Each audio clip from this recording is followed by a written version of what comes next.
In today's session, we would study about the length contraction and the time dilation.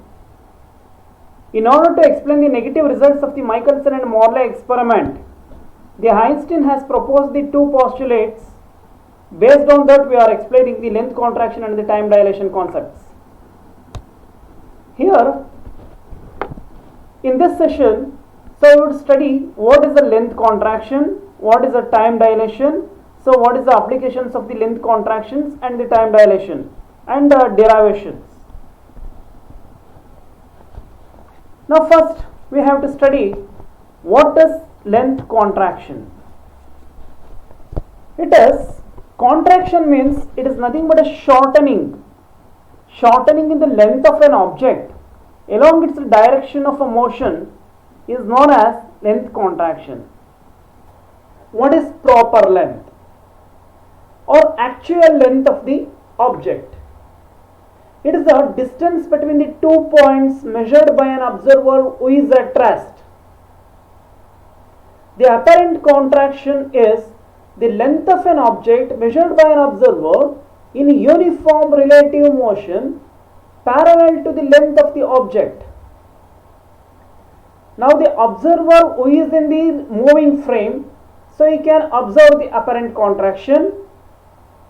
An observer who is in the rest frame, so he can observe the proper length of that object.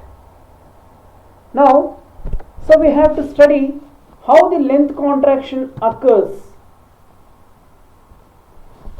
So we are observing the diagram. In the diagram, so we have two frames of reference. One is S frame and second one is S dash frame. S frame is at rest, S dash frame is moving frame. Now the observer O is observing from the rest frame, observer O dash in the moving frame. And also, so we can observe the rod, so which is in the red color. So that is the rod. So this rod is in a moving frame, S dash. So this rod is observed by both the observer, so who is in the rest frame and moving frame. Now consider a rod, so which is in the moving frame, so it is moving with a uniform velocity relative to the frame S in the positive x direction. Here the rod is observed by both the observer O and O dash. For him, so for the observer who is in the moving frame, so for him the rod appears to be L0. So that is the proper length of the rod. Now for an observer who is in the rest frame, but he is observing the moving frame rod. Now consider the rod which is lying parallel to the x-axis in the moving frame S dash, and its length is measured by both the observers O and O dash. So how the rod appears to both the observers we have to study now. The length of the rod in the S dash frame is L0. The length of the rod in the S frame is L as seen by the observer. For him, the length of the object as seen by the observer O dash in the S dash frame will be L0 is equal to x2 dash minus x1 dash. In this diagram, the length of the rod can be determined by two arrow marks, so two ends, that is x2 dash minus x1 dash. So this is the length of the rod, actual length of the rod observed by the observer O dash, so O is in a moving frame. Now the apparent length of the object from the frame S at any time will be L is equal to x2 minus x1. Here the observer who is in the O frame, so he is observing the length of the rod. So for him that is x2 minus x1. We are using the Lorentz transformation equations, so which we derived in session 2. Now we are using that. The x1 dash is equal to x1 minus vt by root of 1 minus v square by c square. Here v is the velocity of the rod, so which is moving in the s dash frame. So v is actually the velocity of the s dash frame, but the rod is in the s dash frame. So now we are taking this as the velocity of the rod itself.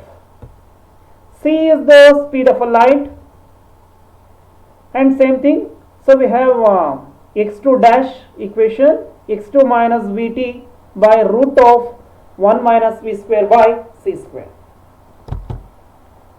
Now we are substituting this value in that equation. L naught is equal to x2 dash minus x1 dash.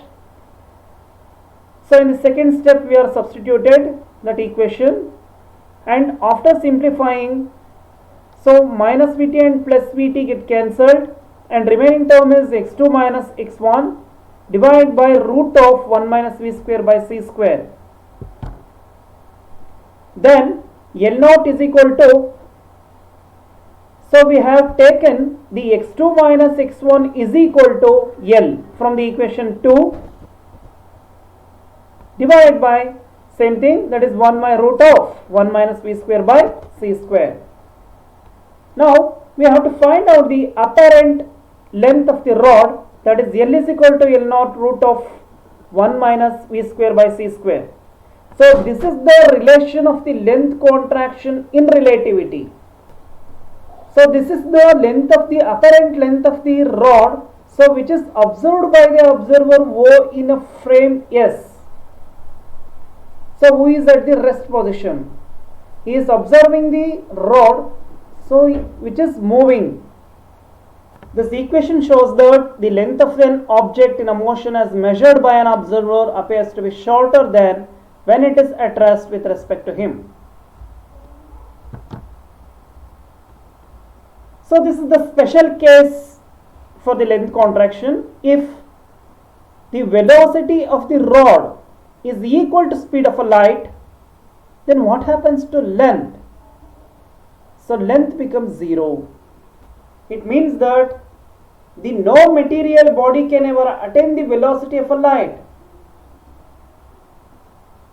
because the length of the rod itself disappears. The rod itself disappears. So that's why this is not possible. The contraction takes place only in the direction of the motion.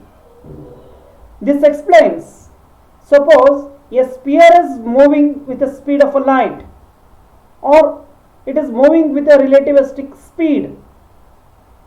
In such cases, the sphere appears to be an ellipse. If we take square, the square appears to be as a rectangle. So for an observer who is at rest. Now, so we have studied about the length contraction.